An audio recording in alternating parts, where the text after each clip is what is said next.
Hello everyone, welcome to Okul, India के सबसे affordable learning platform में आप सभी लोगों का एक बार फिर से बहुत बहुत स्वागत है। आइए अपने इस course that is India people and economy NCERT geography class 12 को हम लोग आगे बढ़ाएंगे।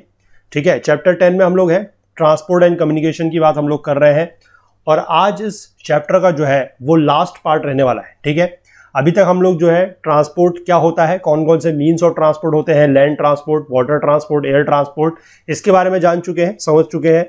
और हम लोगों ने स्पेसिफिकली डिटेल में जो है लैंड ट्रांसपोर्ट में हमारा रोडवेज और रेलवेज को डिस्कस कर लिया है और वाटरवेज जो है उनको डिस्कस कर लिया है। ठीक है, आज हम थोड़ा सा इसमें जो हमारा एयर ट्रांसपोर्ट है वो, थोड़ा सा जो पाइपलाइन के थ्रू ट्रांसपोर्टेशन है वो, और बाकी कम्युनिकेशन, ये जो 3 टॉपिक है इसको हम आज के लेक्चर में डिस्कस करेंगे और ये चैप्टर जो है वो आज कंप्लीट हो जाएगा। ठीक है, तो आगे बढ़ने से पहले मैं आप सभी लोगों से फिर से रिक्वेस्ट करूंगा एज यूजुअल रोज की तरह कि जो लोग इस कोर्स को फॉलो कर रहे हैं, इस वीडियो सीरीज को फॉलो कर रहे हैं, जिनको ये पसंद आ रही है, वो ज्यादा से ज्यादा वीडियोस को लाइक करें, ज्यादा से ज्यादा शेयर करें। ठीक है, अपने दोस्तों के साथ आप लोग चीजों को जरूर शेयर करें ताकि ज्यादा से ज्यादा लोगों को जो है वो इस प्लेटफॉर्म के बारे में, इस कोर्स के बारे में जो है पता लग सके और सभी को इसका फायदा मिल सके। ठीक है, और बाकी जो लोग चैनल पे नए हैं उनसे भी मैं रिक्वेस्ट करूंगा कि अगर आप लोग को भी कंटेंट पसंद आ रहा है, अगर लग रहा है कि कंटेंट आप किसी तरीके से भी हेल्पफुल है, तो आप लोग भी चैनल को जरूर सब्सक्राइब कर लीजिए और वीडियोस के नोटिफिकेशंस वगैरह आप लोगों से मिस ना हो उसके लिए बेल आइकन को भी जरूर प्रेस कर लीजिए। ठीक है,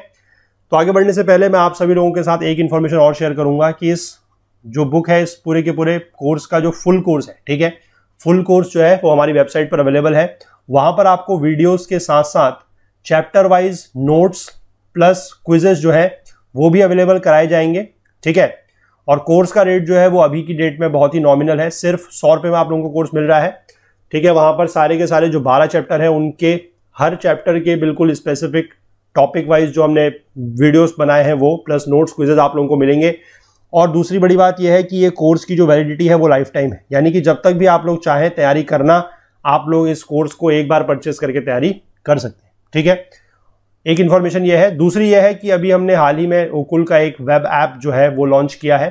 ठीक है, मोबाइल ब्राउजर के थ्रू इसको यूज करना है और किस तरीके से इसको इंस्टॉल करना है, किस तरीके से यूज करना है, उसके लिए भी नीचे डिस्क्रिप्शन बॉक्स में एक लिंक दिया हुआ है। ठीक है, और फुल कोर्स को परचेस करने का लिंक जो है वो भी डिस्क्रिप्शन बॉक्स में दिया गया है। वेब ऐप का फायदा यह है कि आप लोग इस ऐप को सिंपल मोबाइल ब्राउजर से यूज कर सकते हैं और दूसरा यह है कि इसके थ्रू हम आप लोगों को नोटिफिकेशंस वगैरह जो है वो भेज सकते हैं। ठीक है, कभी भी मान लीजिए कोई भी चीज अपडेट होती है किसी भी कोर्स में तो वो हम आपको बता सकते हैं, कहीं पर अगर कोई नोट्स वगैरह अपडेट होते हैं तो वो बता सकते हैं, कभी भी हमारे कोई लाइव सेशंस वगैरह होते हैं तो उसके बारे में हम आपको बता सकते हैं। तो प्लीज जितना जल्दी हो सकता है इस वेब ऐप को भी आप लोग इंस्टॉल कर लीजिए। ठीक है, किस तरीके से करना है, सिंपल 2 स्टेप का काम है, नीचे डिस्क्रिप्शन बॉक्स में वो चीज भी बताई गई है। ठीक है, चलिए तो फिलहाल स्टार्ट करते हैं आज का लेक्चर, चलते हैं अपनी बुक की तरफ। देखिए, आज हम बात करेंगे एयर ट्रांसपोर्टेशन को लेकर। Air transport is the fastest means of movement from one place to other, सबसे तेज है। ठीक है, हमें पता है एयर ट्रांसपोर्ट जो है सबसे तेज है। It has reduced the distances by minimising the travel time, और इसने क्या करा है कि डिस्टेंस को जो है वो कम कर दिया है। कैसे? क्योंकि ये ट्रेवल टाइम जो है उसको कम करता है। It is essential for a vast country like India where distances are large and the terrain and climatic conditions are diverse. ठीक है, यहाँ की जो डिस्टेंसेस है वो काफी ज्यादा है। ठीक है, चाहे आप नॉर्थ वेस्ट एक्सटेंड की बात करें या ईस्ट वेस्ट एक्सटेंड की बात करें, हमें पता है कि लगभग 3000 किलोमीटर के आसपास दोनों ही हैं। तो इतने बड़े एक्सटेंड पर अगर मान लीजिए किसी को जम्मू कश्मीर से लेकर हम बात करें नीचे कन्याकुमारी जाना है या अरुणाचल प्रदेश से किसी को अगर गुजरात में जाना है, तो आप समझ सकते हैं कि लगभग वहां पर काफी लंबा समय लग सकता है अगर आप रेलवेज के थ्रू अगर जाते हैं तो। ठीक है, रेलवेज या रोडवेज के थ्रू।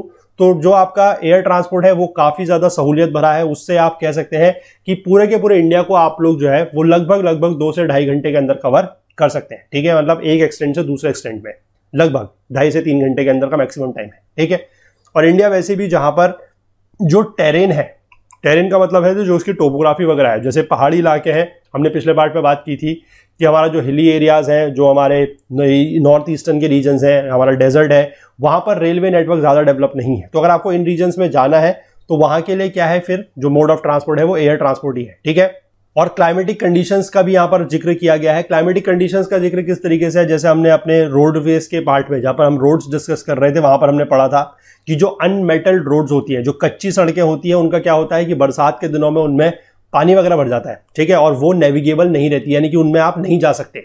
ठीक है, उन रोड्स का आप यूज नहीं कर सकते हैं। तो उस समय पर भी हम कह सकते हैं कि जो एयर ट्रांसपोर्टेशन है ये फिजिबल है, इसका यूज जो है वो किया जा सकता है। ठीक, air transport in India made a beginning in 1911 when air mail operation commenced over a little distance of 10 kilometres between Allahabad and Naini. ठीक है, नैनी जो है वो एक इलाहाबाद के पास जगह है। तो 1911 में इंडिया में जो है एयर ट्रांसपोर्ट स्टार्ट हुआ था, जब एक एयर मेल ऑपरेशन यानी कि यहां से कुछ मेल्स वगैरह भेजे गए थे, पोस्ट वगैरह, डाक वगैरह जो होती है वो भेजी गई थी। ठीक, लेकिन इसका जो रियल डेवलपमेंट हुआ है वो पोस्ट इंडिपेंडेंट पीरियड में हुआ है, यानी कि जब देश आजाद हुआ 1947 के बाद, तब इसका मुख्य डेवलपमेंट जो है वो हुआ है। The airport authority of India is responsible for providing safe efficient air traffic and aeronautical communication services in the Indian air space. ठीक है, इसका पूरा का पूरा जिम्मेदारी किसके पास है आज की डेट में, अगर हम बात करें तो एयरपोर्ट अथॉरिटी ऑफ इंडिया के पास। ठीक, ये अथॉरिटी जो है 125 एयरपोर्ट को मैनेज करती है। The air transport in India is managed by air India. ठीक है, एयर इंडिया जो इसको मैनेज करता है। Now many private companies have also started passenger services. और आपको तो पता है कि एयर इंडिया की स्थिति खराब है, एयर इंडिया जो है वो बिकने की कगार पर है। ठीक है, और बाकी काफी सारी प्राइवेट कंपनीज हैं जिन्होंने अपनी पैसेंजर सर्विसेज स्टार्ट की हैं और साथ ही गुड सर्विसेज भी स्टार्ट की हुई हैं। ठीक है, चाहे हम विद इन द कंट्री की बात करें, चाहे हम फॉरेन ट्रांसपोर्टेशन की बात करें, तो काफी सारे इस तरीके के जो प्राइवेट सर्विसेज, जैसे कि आप देख लीजिए इंडिगो की एयरलाइंस है, जेट एयरवेज है, यू हैव विस्तारा एयरलाइंस। ठीक है, और इस तरीके की बहुत सारी एयरलाइंस हैं जिन्होंने स्टार्टिंग सर्विसेज अपनी की हुई है बिटवीन द कंट्रीज, मतलब इंटरनेशनल में भी और नेशनल लेवल पर भी। ठीक, air India provides international air services for both passengers and cargo traffic. It connects all the continents of the world through its services. Some private companies have also started operations to foreign countries.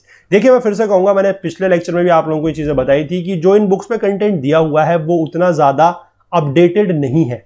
ठीक है, इसीलिए यहां पर यह लिखा जा रहा है कि some private companies have also started. जबकि अगर हम आज की डेट में बात करें, सन 2020 में हम लोग हैं, और आज की डेट में अगर हम बात करें तो सिर्फ स्टार्टेड वाली बात नहीं है। प्राइवेट सेक्टर जो है वो इस क्षेत्र में काफी ज्यादा अच्छी सर्विसेज प्रोवाइड कर रहा है, नेशनल लेवल पर भी और इंटरनेशनल लेवल पर भी। तो आप ये नहीं कह सकते कि प्राइवेट कंपनीज ने जस्ट ये चीजें स्टार्ट की हैं। ठीक है, आप अगर बात करें आज की डेट में तो आप ये कहेंगे कि private sector plays a major role in this. ठीक है, प्राइवेट सेक्टर का इसमें मेजर रोल है और काफी सारे जो इस तरीके के पैसेंजर सर्विसेज हैं, प्राइवेट सर्विसेज हैं, जो प्राइवेट कंपनीज हैं, वो इस तरीके की सर्विसेज जो है वो इंटरनेशनल के लिए भी और नेशनल ट्रेवल के लिए भी प्रोवाइड करा रही है। ठीक है, इसके बाद यहां पर थोड़ा सा हिस्ट्री ऑफ इंडियन रेलवेज दिया गया है, इसको आप चाहे बॉक्स में पढ़ लीजिएगा कि 1911 में क्या हुआ, 47 में क्या हुआ, ये थोड़ा सा। ठीक है, ज्यादा इसमें सच कुछ समझाने वाला है नहीं।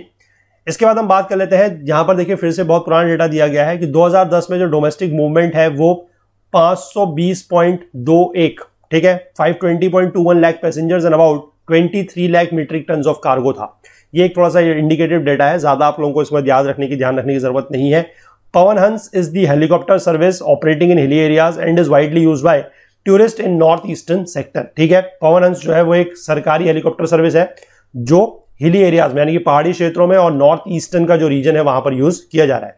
इन addition, Pawan Hans limited mainly provides helicopter services to petroleum sector and for tourism. ठीक है, पेट्रोलियम सेक्टर के लिए भी और टूरिज्म के लिए भी ये जो है अपनी हेलीकॉप्टर सर्विसेज प्रोवाइड करते हैं पवन हंस लिमिटेड। ठीक है, इसके बाद जो अगला मोड ऑफ ट्रांसपोर्टेशन है उसकी हम लोग बात कर लेते हैं, that is oil and gas pipelines, यानी कि जो पाइपलाइंस के थ्रू ट्रांसपोर्टेशन हो रहा है। और मैंने आपको बताया था कि ट्रांसपोर्टेशन थ्रू पाइपलाइंस जो है वो आज की डेट में सिर्फ और सिर्फ जो है वो मटेरियल के ट्रांसपोर्टेशन के लिए है। मतलब ऐसी कोई टेक्नोलॉजी अभी तक डेवलप नहीं हुई है कि जिसमें हम पाइपलाइंस के थ्रू पैसेंजर ट्रांसपोर्ट कर सकें। ठीक है, तो यहां पर इसलिए लिखा गया है कि oil and gas pipelines are the most convenient and efficient mode of transporting liquids and gases over long distances. ठीक, इवन सॉलिड्स को जो है उनको भी ट्रांसपोर्ट किया जा सकता है after converting them into slurry.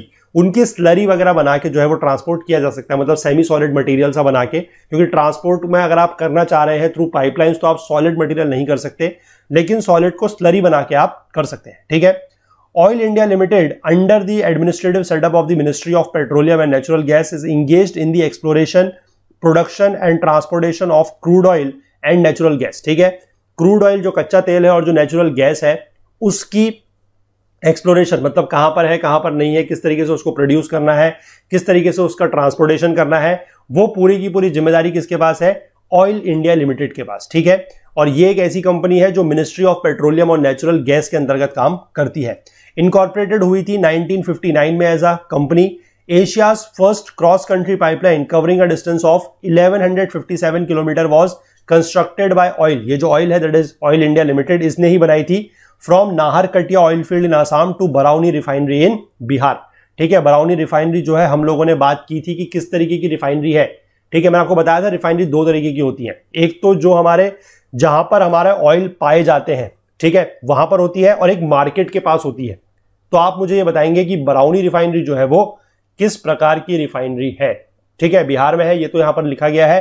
किस टाइप की ये रिफाइनरी है, क्या ये मार्केट टाइप की रिफाइनरी है कि मतलब जो मार्केट के पास होती है, या ये रिसोर्स बेस्ड रिफाइनरी है, यानी कि जहां पर ऑयल पाए जाते हैं, रिसोर्स होता है, वहां पर की रिफाइनरी है। ठीक है, ये आप मुझे कमेंट सेक्शन में बताएंगे, क्योंकि हमने इसी बुक के जो कोर्स है वहां पर इस बात को लेकर डिस्कस किया है। बराउनी रिफाइनरी हम लोगों ने मैप में भी मार्क की है, तो ये बताना और ये जानना अब आप लोगों की जिम्मेदारी है। तो प्लीज आप मुझे नीचे कमेंट सेक्शन में इसके बारे में बताइएगा। ठीक है, और यही जो पाइपलाइन थी इसको कानपुर तक एक्सटेंड किया गया है 1966 में। Kanpur is in UP. ठीक है, another extensive network of pipelines has been constructed in the western region of India, of which Ankleshwar Koyali, Mumbai High Koyali, Hazira, Vijaipur and Jagdishpur are most important. ठीक है, ये आपके वेस्टर्न साइड में गुजरात और महाराष्ट्र के रीजन में है। Recently a 1256 kilometre long pipeline connecting सलाया in Gujarat with Mathura in UP has been constructed. It supplies crude oil from Gujarat to Punjab via Mathura. ठीक, and oil is in the process of constructing 660 kilometre long pipeline from Numaligarh to Siliguri. ठीक है, नुमालीगढ़ और सिलीगुड़ी कहां है ये भी आपको पता होने चाहिए। सिलीगुड़ी में आपको बता देता हूं वेस्ट बंगाल में है। नुमालीगढ़ कहां पर है आप मुझे बताइएगा। ठीक है, किस स्टेट में जो है वो नुमालीगढ़ है। ठीक, हालांकि आप 660 किलोमीटर की डिस्टेंस देख के समझ सकते हैं कि ये कहीं ईस्ट या नॉर्थ ईस्ट के रीजन में ही होगा, लेकिन फिर भी मुझे आप बताइएगा कि नुमालीगढ़ जो है वो कौन सी स्टेट में लाए करता है। ठीक, चलिए, तो ये बात हो गई हमारी सारे के सारे जो मोड्स ऑफ ट्रांसपोर्टेशन है उसको लेकर। अब हम लोग जो है कम्युनिकेशन के बारे में बात करेंगे। ठीक है, यानी कि संचार के बारे में बात करेंगे। Communication networks, human beings have evolved different methods of communication over time. ठीक है, मतलब पहले से कुछ और मेथड्स का यूज किया जाता था, आज की डेट में कुछ और मेथड्स का यूज किया जा रहा है। मेथड जो है वो इवॉल्व हुए हैं। Earlier times the messages were delivered by beating the drum or hollow tree trunks, giving indications through smoke or fire or with the help of fast runners. ठीक है, ये सारे के सारे कुछ काफी ज्यादा आप कह सकते हैं कि पुराने तरीके थे अगर किसी को संदेश पहुंचाना था। जैसे मान लीजिए गांव वगैरह के क्षेत्रों में ये होता था, अगर मान लीजिए कोई संदेश किसी को पहुंचाना है या पूरी की पूरी कम्युनिटी में अगर संदेश पहुंचाना है तो वहां पर ड्रम बजाए जाते थे ताकि लोगों को पता लगे कि कोई संदेश जो है वो दिया जा रहा है। ठीक है, या फिर जो हॉलो ट्री ट्रंक्स हुए थे उनको बजाया जाता था, धुआं करके आग जला के इस तरीके से मैसेज पहुंचाए जाते थे। या फिर जो फास्ट रनर्स हुआ करते थे, क्योंकि अगर समाचार जल्दी पहुंचाना है, इंफॉर्मेशन जल्दी पहुंचानी है, तो उसके लिए ऐसे लोग जो तेज भाग सकते थे, ठीक है, जो तेज धावक हुआ करते थे, उनका यूज किया जाता था। बाकी कुछ एनिमल्स का यूज भी किया जाता था, horses, camels, dogs, birds and other animals were also use to send messages. ये आपको बड़ा कॉमन सा एग्जाम्पल है, आप लोगों ने बहुत बार सुना भी होगा, इस पर मूवी में भी दिखाया गया है। कबूतर, ठीक है, जो पिजन होता था उसको कहा जाता था कि ये संदेश वाहक है, ये मैसेज ट्रांसफर करता था। ठीक है, कबूतर को लेकर काफी सारे गाने वगैरह भी बने हुए हैं, आप लोगों ने सुने भी होंगे, पता है आप लोगों को। ठीक है ना। Initially the means of communication were also the means of transportation. पहले से ऐसा होता था कि ट्रांसपोर्टेशन के जरिए ही जो है, जैसे कि जो भी आपके ट्रांसपोर्टेशन के मीन्स हुआ करते थे वही मीन्स ऑफ कम्युनिकेशन भी होते थे। बाद में invention of post office, telegraph, printing press, telephone, satellite etcetera has made the communication much faster and easier. बाद में जो अलग अलग तरीके के मेथड्स डेवलप हुए हैं, ठीक है, उनकी वजह से क्या है कि जो कम्युनिकेशन है वो आज की डेट में काफी आसान भी हो गया है और काफी फास्ट भी हो गया है। Development in the field of science and technology has significantly contributed in bringing about revolution in the field of communication। और आज की डेट में क्या है कि जो साइंस एंड टेक्नोलॉजी जो है, ठीक है, जो विज्ञान और प्रौद्योगिकी ने जो तरक्की की है उसकी वजह से क्या है कि कम्युनिकेशन के क्षेत्र में, फील्ड ऑफ कम्युनिकेशन में एक रिवॉल्यूशन या एक क्रांति आ गई है, कह सकते हैं आप। ठीक है, क्योंकि आज की डेट में आप देख रहे हैं कि कितने सारे modes of transportation, modes of communication है और कितने ज्यादा वो फास्ट है। ठीक है, अगर आप कहीं भी बैठे हैं, अगर आप दुनिया के किसी भी कोने में बैठे हैं और आप दुनिया के किसी भी दूसरे कोने में अगर मैसेज वगैरह भेजना चाहते हैं तो इंटरनेट वगैरह की सुविधा आप लोगों के पास है, आप ईमेल के जरिए भेज सकते हैं। बाकी आपके पास और भी काफी सारे सोशल मीडियाज के जो है प्लेटफॉर्म्स अवेलेबल है, व्हाट्सएप, फेसबुक और जितने भी सारे हैं। ठीक है, ये सारे के सारे आप लोग यूज करते होंगे क्योंकि आजकल की जो यंगर जनरेशन है, ठीक है, आप लोग, मैं ये तो कह सकता हूं कि आप मुझसे तो यंगर ही हैं। ठीक है, तो आप लोगों को इसके बारे में जो है वो थोड़ा ज्यादा जानकारी जो है वो होगी। मुझे बताने की जरूरत नहीं है कि कौन कौन से मोड्स ऑफ ट्रांसपोर्टेशन है और वो कितने फास्ट है और आप उनका यूज किस किस तरीके से कर सकते हैं। ठीक है, people use different modes of communication to convey the messages, अलग अलग मोड्स यूज करते हैं। On the basis of scale and quality the mode of communication can be divided into following categories, इन दो कैटेगरीज में इनको डिवाइड किया जा सकता है। पहला है पर्सनल कम्युनिकेशन, मतलब जो पर्सनल मीन्स है वो, दूसरा है मास कम्युनिकेशन। ठीक, पर्सनल कम्युनिकेशन के मीन्स क्या क्या हो सकते हैं, letters, telephone, Telegram, fax, email, internet etcetera. और मास कम्युनिकेशन के कौन कौन से हो सकते हैं, radio, television, cinema, satellite, newspaper, magazine and books, public meeting, seminar, conferences etcetera. ठीक है, एक एक करके थोड़ा सा इनके बारे में जानते हैं। हालांकि मैं कहूंगा कि ये कम्युनिकेशन का जो टॉपिक है ये आप लोगों को पढ़ाने की जरूरत तो ऐसा नहीं है, क्योंकि इसके बारे में आप लोग सभी जो है वो डेली बेसिस पे यूज करते हैं, बल्कि मैं कहूंगा कि हर मिनट हर सेकंड आप लोगों के हाथ में मोबाइल रहता है। अभी भी आप लोग ये वीडियो देख रहे हैं तो मोबाइल के थ्रू ही देख रहे होंगे, इंटरनेट का यूज कर रहे हैं, तो आप लोगों को पता है कि कम्युनिकेशन का कितना बड़ा रोल आज की डेट में है, और कैसे साइंस एंड टेक्नोलॉजी की जो प्रोग्रेस हुई है, जो उसमें एडवांसमेंट हुए हैं, उसकी वजह से ये काफी सारी चीजें जो है वो आप लोगों को ईजियर तरीके से मिल रही हैं। ठीक, तो पर्सनल कम्युनिकेशन के बारे में बात कर लेते हैं। Among all the personal communication system internet is the most effective and advanced one. देखिए ये सबसे बड़ी इंपॉर्टेंट और अच्छी बात इन्होंने बोली है कि इंटरनेट जो है वो सबसे ज्यादा इफेक्टिव और एडवांस है। अब आज की डेट में आप मान लीजिए आपके पास मोबाइल है, ठीक है, एक बढ़िया आप लोगों के पास स्मार्टफोन है, लेकिन मान लीजिए अगर उसमें इंटरनेट नहीं है तो उसका आप कोई यूज नहीं कर सकते। सिर्फ और सिर्फ उसका यूज आप क्या कर पाएंगे, मोबाइल फोन है तो कॉल वगैरह कर सकते हैं, मैसेज वगैरह भेज सकते हैं, लेकिन इससे ज्यादा आप सोशल मीडिया का यूज नहीं कर सकते, आप हमारे इन वीडियोस को नहीं देख सकते। तो इन सारी चीजों के लिए इंटरनेट का होना जो है वो बहुत ज्यादा जरूरी है। तो इसलिए internet is the most effective and advance one. और ये आज की डेट में आप बात करें तो अर्बन एरियाज में वाइडली यूज किया जा रहा है। अब तो खैर रूरल एरियाज में भी इसकी पहुंच हो चुकी है, लेकिन अर्बन एरियाज में तो ये हर जगह है ही है। कुछ कुछ रूरल एरियाज में अभी भी ऐसा है जहां पर इंटरनेट की सुविधा उतनी ज्यादा अवेलेबल नहीं है, या आप लोगों में से कुछ ने खुद भी ये एक्सपीरियंस किया होगा कि कहीं कहीं पर इंटरनेट कनेक्टिविटी जो है वो उतनी अच्छी नहीं है, इंटरनेट स्पीड वगैरह अच्छी नहीं आती है। लेकिन अर्बन एरियाज में ऐसी प्रॉब्लम्स नहीं है, यहां पर ये काफी ज्यादा सजग है, सॉरी काफी ज्यादा सुलभ है। सुलभ मतलब इजीली अवेलेबल है, एक्सेसिबल है। ठीक है, it enables the user to establish direct contact through email to get access to the world of knowledge and information. ठीक है, ईमेल का यूज कर सकते हैं, आप ईमेल भी भेज सकते हैं, जैसे कि हम आपको ही बताते रहते हैं कि हमारी भी एक ईमेल आईडी है, उसका भी आप लोग यूज कर सकते हैं। ठीक है ना, support@okul.co। अगर आप लोगों को कभी कोई जरूरत होती है कुछ भी चीज के लिए तो आप हमारी भी ईमेल आईडी का यूज कर सकते हैं। It is an increasingly use for e commerce and carrying out money transaction. ठीक है, ई कॉमर्स का भी आप लोग यूज करते हैं। अगर आप कोई भी चीज इंटरनेट के थ्रू ऑनलाइन मार्केटिंग से खरीदते हैं, जैसे कि आपको पता ही है अमेजन, फ्लिपकार्ट और जितनी भी सारी साइट्स हैं, ठीक है, वहां से आप लोग सामान खरीदते हैं, मनी ट्रांजैक्शंस आप करते हैं। आज की डेट में इंटरनेट बैंकिंग वगैरह का यूज होता है। आप लोग हमारे भी कोर्सेज परचेस करते हैं तो आप इंटरनेट बैंकिंग के जरिए ही करते हैं, या यूपीआई के जरिए करते हैं, या वॉलेट के जरिए करते हैं। मतलब जो ट्रांजैक्शंस वगैरह हैं वो भी इसके थ्रू आजकल किए जा रहे हैं। The internet is like a huge central warehouse of data with detailed information of various items. ठीक है, काफी ज्यादा इंटरनेट में सारी चीजों के लेकर इंफॉर्मेशन आप लोगों को मिल जाती है। The network through internet and email provides an efficient access to information at an comparatively low cost. और आज की डेट में तो आप लोगों को पता है कि पिछले कुछ सालों से ये भी हुआ है कि जब से स्पेसिफिकली मैं बात करूंगा कि जियो वगैरह आया है, तब से जो कॉस्ट है वो काफी कम हो गई है। पहले से आप लोगों को पता होगा, जो अगर उस एरा में यूज करते थे, मतलब आज से कुछ साल पहले, जिस समय 1 GB डेटा का जो रेट हुआ करता था वो 300-350 रुपए के आसपास होता था, और वो सिर्फ आपको 1 महीने के लिए मिलता था। मतलब 1 महीने तक आपको 1 GB डेटा भी यूज करना है और उसका भी कॉस्ट 300-350 रुपए होता था। और आज की डेट में इतना सस्ता कर दिया गया है कि 1 GB या 1.5 GB तो आपको डेली का मिल रहा है। ठीक है, और उसमें भी लोगों को ये लगता है कि इंटरनेट अब कम है, मतलब क्योंकि देखिए होता क्या है कि उस समय भी लोगों की जिंदगी बहुत आसान तरीके से चल रही थी। मैं ये नहीं कहूंगा कि उस समय लोग परेशान थे। ठीक है, इंफॉर्मेशन लोगों तक तब भी पहुंचती थी। और आज की डेट में क्या हो रहा है कि आप लोग भी एक्सपीरियंस करते होंगे, या मैंने खुद भी काफी सारे स्टूडेंट से बात की है, उन्होंने मुझे यही बोला है कि सर हम सारी चीजें नहीं देख सकते, या ऐसा कुछ है, क्योंकि हमारा जो नेट है वो डेली का खत्म हो जाता है। तो मैं यही सोचता था कि पहले से जब हम लोग यूज करते थे तो 1 GB डेटा को 1 महीने तक यूज किया जाता था, लेकिन आज की डेट में 1 GB डेटा या 1.5 GB 2 GB जो भी है वो एक दिन में भी कम पड़ रहा है। लेकिन हालांकि चीजें भी है, पहले से इतना ज्यादा ऑनलाइन वगैरह यूज नहीं होता था। आज की डेट में आप लोग अगर पढ़ रहे हैं, अगर आप लोग इन चीजों का यूज अच्छे तरीके से कर रहे हैं, तो वहां पर इंटरनेट वगैरह का यूज या जरूरत तो पड़ेगी ही। ठीक है, तो यूज कीजिए, अच्छी बात है यूज करना, लेकिन थोड़ा सा आप लोगों को चीज़ें जो है वो ध्यान में रखनी ज़रूरी है कि किस तरीके से यूज़ किया जाना चाहिए। जुडिशियस यूज़ करना बहुत ज़रूरी है।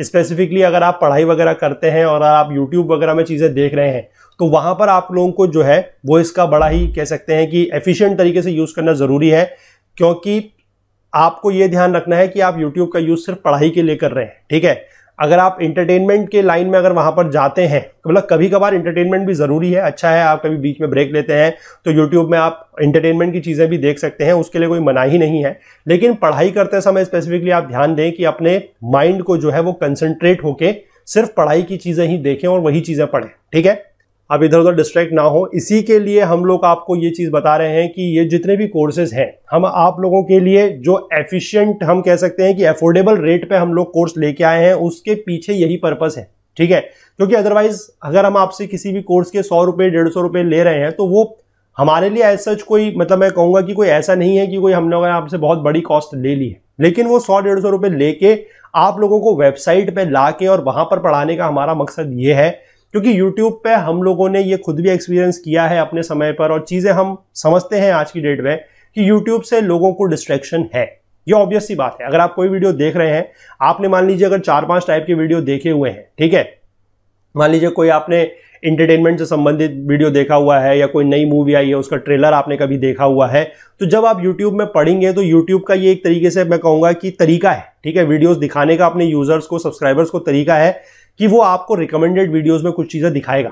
ठीक, और रिकमेंडेड वीडियोस में चीजें आपको दिखाएगा तो वहां से आप हो सकता है कि मान लीजिए आप कोई ज्योग्राफी का, ये मान लीजिए ये वाला लेक्चर पढ़ रहे हैं और साइड में आपको कोई एक थंबनेल दिखती है रिकमेंडेड वीडियो में, मान लीजिए कोई नई वेब सीरीज लॉन्च हो रही है या कोई नई मूवी लॉन्च हो रही है उसके ट्रेलर को संबंधित, तो हो सकता है कि आप इस वीडियो को 2 मिनट के लिए पॉज करके आप कहें कि वापस इसमें आते हैं, पहले जल्दी से ट्रेलर देख लेते हैं, तो आप वो ट्रेलर देखने जाते हैं। और सिमिलरली फिर आपको हो सकता है कि एक आध और मूवीज के ट्रेलर या वेब सीरीज के ट्रेलर इस तरीके से वहां पर दिख जाए, तो फिर आप हो सकता है कि उसी लूप में वहां पर घूमते चले जाएं और अपना जो पढ़ाई का, जो आपकी पढ़ाई चल रही थी, जो लेक्चर चल रहा था, वो आप भूल जाएं।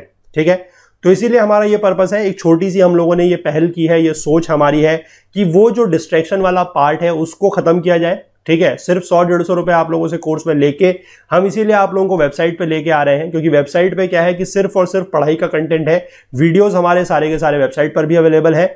आप उनको वेबसाइट से अगर पढ़ेंगे तो आप वहां पर सिर्फ पढ़ाई की चीजें ही देखेंगे। ठीक है, वहां पर आप लोगों को इस तरह का कोई डिस्ट्रैक्शन वगैरह जो है वो नहीं होगा। ठीक है, तो इसीलिए मैं कहूंगा कि उस चीज को आप समझें कि वेबसाइट पर अगर हम आपको कोर्स के थ्रू लेके आ रहे हैं तो उसके पीछे हमारी कोई ऐसा स्वार्थ की भावना नहीं है कि हम आपसे 100-150 रुपए अगर किसी भी कोर्स को लेकर कमा रहे हैं तो वो कोई हमारी कोई उससे कोई बहुत बड़ी कमाई नहीं है। ठीक है, 30-40 वीडियोस के लिए अगर आप हमसे 100 रुपए 150 रुपए ले रहे हैं तो आप समझ सकते हैं कि एक वीडियो का 3 रुपए 4 रुपए भी नहीं है, और साथ में हम आपको नोट्स और क्विजेस प्रोवाइड भी कराएंगे। ठीक है, ये भी हमारा वादा है, जरूर कराएंगे। तो इसलिए मैं कहूंगा कि वो कोई इसमें हमारा कोई स्वार्थ या कोई हमारा कोई ऐसी बहुत बड़ी कमाई उसके थ्रू नहीं है। हमारा एक मकसद यही है कि आप लोगों को अगर पढ़ाई करनी है और अगर आप वाकई में तैयारी करना चाहते हैं तो डिस्ट्रैक्शन फ्री एनवायरनमेंट में कीजिए। ठीक है, तो यही हमारा सबसे बड़ा पर्पस है, और इसीलिए मैं आप लोगों को रोज हर वीडियो में जो है वो बताते रहता हूं, चाहे इस कोर्स में है चाहे किसी भी कोर्स में है, कि आप लोग कोर्स में जरूर एनरोल कर लीजिए। ठीक है, और जितना जल्दी आप लोग एनरोल करेंगे उतना आप लोगों का फायदा होगा। अब धीमे धीमे आप लोग कहेंगे कि कोर्स का प्राइस क्यों बढ़ा रहे हैं, फिर आप अगर कमाई करने की बात नहीं है तो प्राइस बढ़ाने का जो पीछे है उसके पीछे टेक्निकल रीजंस है। ठीक है, कि अगर ज्यादा लोग कोर्स में एनरोल होते हैं तो फिर सर्वर कैपेसिटी वगैरह जो है वो बढ़ानी पड़ती है, सो दैट कि अगर आप वेबसाइट पर आके पढ़ रहे हैं और मल्टीपल अगर यूजर्स अगर एक टाइम पर वेबसाइट को एक्सेस कर रहे हैं तो वीडियोस वगैरह जो है वो लैग ना करें, सर्वर वगैरह जो है वो जाम ना हो। इसके लिए थोड़ा सा सर्वर कैपेसिटी को मेंटेन करने के लिए, वेबसाइट को मेंटेन करने के लिए जो रिसोर्सेज लगते हैं, हम आपसे सिर्फ वही छोटी सी जो नॉमिनल कॉस्ट है वही ले रहे हैं। ठीक है, कोई बहुत बड़ी कॉस्ट हम आप लोगों से नहीं ले रहे हैं। इस बात को आप थोड़ा सा समझिए, हमारे मिशन को, हमारे टारगेट को समझिए। जो मैं आपसे हमेशा बोलते रहता था कि हमारा मिशन है आप लोगों को अफोर्डेबल एजुकेशन प्रोवाइड करना, तो उसी के तहत आप लोग थोड़ा सा ध्यान दीजिए कि आप लोगों की भलाई, जितने भी हमारे स्टूडेंट्स हैं, चाहे वो यूपीएससी एस्पिरेंट्स हैं, एसएससी एस्पिरेंट्स हैं, चाहे किसी भी एग्जाम के एस्पिरेंट्स हैं, चाहे स्कूल के बच्चे हैं, आप लोगों की भलाई, आप लोगों की शिक्षा जो है वो हमारा मुख्य उद्देश्य है। कमाई हम करने यहां पर नहीं बैठे। ठीक है, इस बात को थोड़ा सा समझिए, और प्लीज अगर आप लोग वाकई में पढ़ना चाहते हैं एक डिस्ट्रैक्शन फ्री एनवायरनमेंट में, तो जितने भी कोर्सेज आप लोगों को पसंद आ रहे हैं या आप लोगों के काम के हैं, उनमें आप जल्द से जल्द एनरोल करके अपनी पढ़ाई जो है वो हमारी वेबसाइट के थ्रू स्टार्ट कर सकते हैं। It enables us with the basic facilities of direct communication. वही बात है कि डायरेक्ट कम्युनिकेशन जो है वो आप इंटरनेट के थ्रू कर सकते हैं, ठीक है।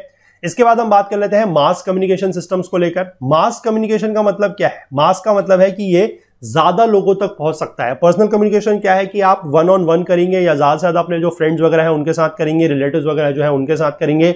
लेकिन मास कम्युनिकेशन का मतलब यह है कि ये एक बड़ी जनता के लिए है, ठीक है। अब देखिए, रेडियो से आपको आज की डेट में आपको एक चीज तो पता होगी, ठीक है। पीएम मोदी ने एक नया जो है कुछ चीज लॉन्च की है जिसको बोलते हैं मन की बात, ठीक है। हर महीने के जो आखिरी संडे है उस दिन रेडियो पर उनका जो संवाद है वो आता है, ठीक है, जो उनका मैसेज वगैरह है वो आता है। तो मन की बात से आपको पता है कि वो कितने सारे लोगों तक पहुंचती है, ठीक है। तो उससे आप समझ सकते हैं कि रेडियो किस तरीके से एक मास कम्युनिकेशन का मीन्स है, मतलब ज्यादा लोगों तक चीजें जो है इसके थ्रू पहुंचती है, ठीक। Radio broadcasting started in India in 1923 by the radio club of Bombay. Since then it gained immense popularity and change the socio cultural life of the people.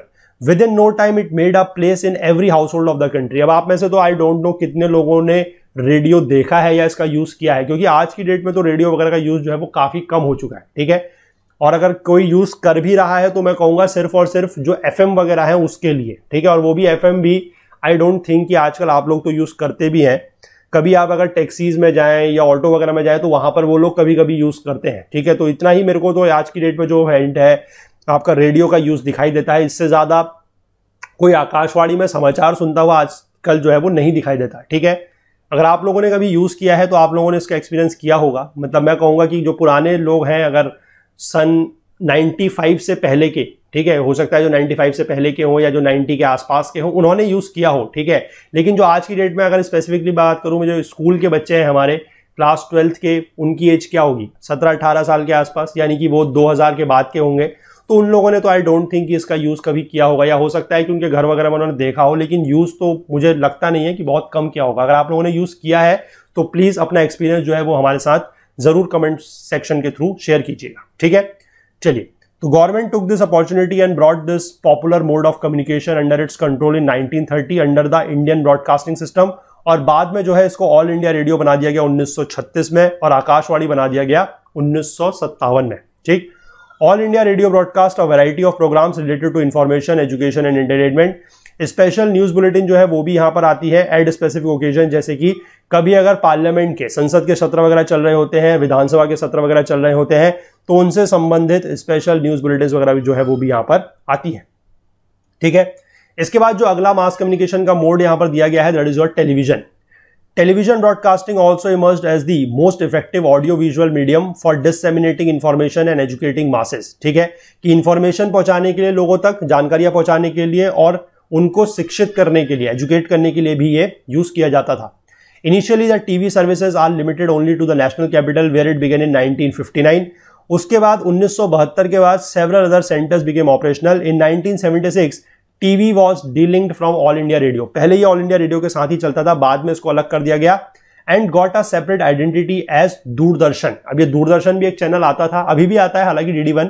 कितनों में से, आप में से कितनों ने ये चीजें देखी हैं, कितनों ने नहीं देखी हैं, वो मैं फिर से वही कहूंगा, एज सेम एज रेडियोज। जिन्होंने रेडियो का यूज अगर किया है तो उन्होंने DD1 का भी देखा होगा, ठीक है। और जिन्होंने नहीं किया है तो आई डोंट थिंक उन्होंने दूरदर्शन चैनल का भी देखा भी है, ठीक है। After INSAT IA, that is National Television DD1 became operational. Common national programs, that is CNP, were started for the entire network and its services were extended to the backward and remote rural areas। ठीक है, वहां पर इसकी जो services वगैरह थी वो बढ़ाई गई थी। कहां पर? जो हमारे रिमोट एरियाज थे वहां पर, दूर दराज के जो क्षेत्र थे वहां पर, ठीक। इसके बाद हम बात करेंगे सैटेलाइट कम्युनिकेशन को लेकर। Satellites are mode of communication in themselves as well as they regulate the use of other means of communication। ठीक है, ये खुद भी एक मोड ऑफ कम्युनिकेशन है और जो ये बाकी मोड्स ऑफ कम्युनिकेशन है उनको रेगुलेट या उनको नियंत्रित भी करते हैं। However, use of satellites in getting a continuous and synoptic view of larger area has made satellite communication very vital for the country due to the economic and strategic reasons। इसमें क्या है, basically जो चीज है कि आप larger area का, ठीक है, लार्जर एरिया का व्यूज वगैरह जो है वो इसके थ्रू ले सकते हैं। Satellite images can be used for weather forecast, monitoring of natural calamities, surveillance of border areas etcetera. ठीक है, बॉर्डर एरियाज के लिए काफी ज्यादा जो है कि बॉर्डर एरियाज पर अगर नजर रखनी है तो वहां पर जो है ये सैटेलाइट्स वगैरह का यूज जो है, सैटेलाइट इमेजेस का यूज जो है वो किया जाता है। On the basis of configuration and purposes satellite system in India can be grouped into two. ठीक है, पहला है Indian national satellite system that is INSAT, and दूसरा है Indian remote sensing satellite system that is IRS। INSAT जो है, जो develop हुआ है 1983 में, is a multipurpose satellite system for telecommunication, meteorological observation and for various other data and programmes. ठीक है, यानी कि टेलीकम्युनिकेशन के लिए यूज होता है, मीटरोलॉजिकल ऑब्जर्वेशन मतलब जो वेदर रिलेटेड फिनोमेना है उनके लिए यूज होता है, और various other data and programmes के लिए भी इसका यूज किया जाता है। ठीक है, बाकी जो IRS है, IRS is Indian remote sensing satellite system. ये जो है it became operational with the launching of IRS-1A इन मार्च 1988, यानी कि IRS जो है वो बाद का है। ठीक है, from Baikonur in Russia. India has also developed her own launching vehicle जो PSLV है, that is Polar Satellite Launch Vehicle. These satellites collect data in several spectral bands and transmit them to the ground stations for various uses। ठीक है, ये data collect करता है, अलग अलग spectral bands में डेटा कलेक्ट करता है और वहां से ये ग्राउंड स्टेशंस में जो है वो डेटा को भेजता है। ठीक, the national remote sensing centre that is NRSC at Hyderabad provides facilities for acquisition of data and its processing. वो डेटा को क्या करता है, एक्वायर करता है और उसको प्रोसेस करता है। These are very useful in management of natural resources। ये जो हमारे नेचुरल रिसोर्सेज हैं, जो हमारे प्राकृतिक संसाधन हैं, उनका मैनेजमेंट करने, उनके प्रबंधन करने में ये काफी ज्यादा हेल्पफुल है। ठीक है, तो यही था सारे का सारा इस चैप्टर में। मोड्स ऑफ ट्रांसपोर्ट हमने अच्छे से समझे। ठीक है, सारे के सारे मोड्स ऑफ ट्रांसपोर्ट को हमने जितना इस बुक का स्कोप था उस पर रहते हुए डिटेल में डिस्कस किया है। हमने फिर कम्युनिकेशन के जितने भी मोड्स हैं, including your personal communication modes और जो मास कम्युनिकेशन मोड्स है, वो भी यहां पर डिस्कस कर लिए। ठीक है, तो ये चैप्टर यहां पर इसी के साथ कंप्लीट होता है। अगर आप लोगों को ये लेक्चर पसंद आया है तो प्लीज लाइक जरूर कीजिएगा, अपने दोस्तों के साथ, अपने फ्रेंड्स, अपने कलीग्स के साथ ज्यादा से ज्यादा शेयर कीजिएगा, ताकि सभी लोगों को जो है इसके बारे में पता लग सके और ज्यादा से ज्यादा लोगों को इसका फायदा मिल सके। ठीक है, अपने कमेंट्स वगैरह जो है वो जरूर करते रहिएगा, ताकि हमें पता लगेगा कि आप लोग इन कोर्सेज को, इन वीडियो सीरीज को रेगुलरली फॉलो कर रहे हैं। बाकी अपने कोई भी क्वेरीज, कोई भी डाउट्स हैं तो जरूर पूछेगा, चाहे आप यूट्यूब पे देख रहे हैं तो वहां से भी पूछ सकते हैं नीचे कमेंट सेक्शन के थ्रू, या फिर अगर आप वेबसाइट पे कोर्स देख रहे हैं तो वहां पर भी हर वीडियो के नीचे जो है वो कमेंट करने की फैसिलिटी, सुविधा जो है वो अवेलेबल है, वहां से भी आप लोग कमेंट कर सकते हैं। ठीक है, बाकी हमसे ज्यादा जुड़ने के लिए हमारा Facebook page, Twitter page, Telegram channel का आप लोग यूज करें। और अगर आप हमसे कोई और बात शेयर करना चाहते हैं, कोई भी आप लोगों के मन में डाउट है या कुछ भी है, तो वो आप हमारी ईमेल आईडी के थ्रू भी कर सकते हैं, दैट इज support@okul.co। ठीक है, ये ओकुल हेल्प डेस्क की ऑफिशियल जो ईमेल आईडी है वो है।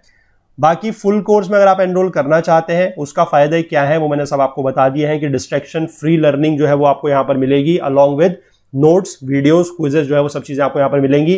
काफी नॉमिनल कॉस्ट है, 100 रुपए का सिर्फ अभी ये कोर्स है, लेकिन फिर से मैंने आपको बताया कि जैसे जैसे यूजर्स बढ़ेंगे, जैसे जैसे कोर्स में ज्यादा कंटेंट आता जाएगा तो लोग बढ़ेंगे, और वेबसाइट की जो विजिबिलिटी है, या आप कह सकते हैं कि वेबसाइट का जो यूज है वो ज्यादा बढ़ेगा, तो उसमें चीजों को मेंटेन करने के लिए कोर्स के रेट जो है वो बढ़ाने पड़ेंगे, ये जरूरी है। ठीक है, अदरवाइज अगर हम ऐसा नहीं करेंगे, मेंटेनेंस पर अगर ध्यान नहीं देंगे, तो फिर चीजें आप वेबसाइट पर अच्छे से नहीं देख पाएंगे। ठीक है, तो इसके लिए थोड़ा सा कोर्स वगैरह बढ़ेगा, तो इसलिए आप जितना जल्दी हो सकता है, जितने ज्यादा से ज्यादा लोग हो सकते हैं, वो जितना जल्दी आप लोग इस कोर्स को परचेस कर लेंगे, उतना ये रेट इस पे कम रहेगा। ठीक है, बाकी अगर आप लोगों को मान लीजिए कोर्स परचेस करते टाइम या कभी भी कोई टेक्निकल क्वेरी अगर आप लोग फेस करते हैं, ठीक है, कोई टेक्निकल क्वेरी, टेक्निकल डिफिकल्टी आप फेस करते हैं, मान लीजिए आपने पैसे पेमेंट वगैरह किया, आपको कोर्स का लिंक नहीं मिल रहा है, कोर्स की एक्सेस नहीं मिल रही है, तो उसके लिए आप लोगों के साथ में एक व्हाट्सएप का नंबर शेयर कर रहा हूं, उसमें आप लोग जो है अपनी डाउट्स पूछ के अपनी क्वेरी रिजॉल्व कर सकते हैं। ठीक है, दैट इज 9498086380। ठीक है, इस नंबर पर